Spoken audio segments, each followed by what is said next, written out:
wow, people had some thoughts that sort of confused me by the fact that I used the word canon when talking about the telegony. Now, yes, it is true that the ancient Greek religion, Hellenic polytheism, was a highly localized and highly regionalized religion because, again, Greece as a unified concept didn't really exist. But for this, I would like to turn to our good friend Gregory Nagy here, who, in case you don't know who he is the Francis Jones Professor of Classical Greek Literature at Harvard University. He's also the director of their Center for Hellenic Studies at Washington, D.C. So let's just say man knows his shit. I'll quote him here. When we apply the term religion to such traditional practices as the worship of gods in the classical period of Greek civilization, as also in earlier periods, we need to think of such practices in terms of an interaction between myth and ritual. Now, here's a quick working definition of myth and ritual together. Ritual is doing things and saying things in a way that is considered sacred.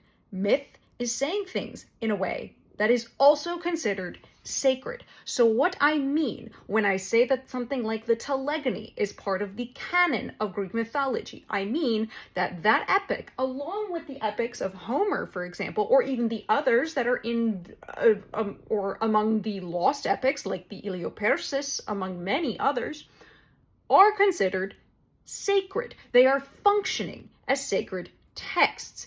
Homer and his works not only were called, alongside Hesiod, part of the foundations of Greek culture by Herodotus in the classical age. Herodotus, if you don't know, being kind of the father of what we might say is modern historical writing, or how historians write about history. Again, take all ancient historians with a grain of salt. Anyway, but Homer's works were performed at religious festivals. It was a whole part of these religious festivals, part of these rituals. So again, ritual, myth, things that are sacred. Something like the telegony is functioning as sacred text for Hellenic polytheism in these various ages of ancient Greece.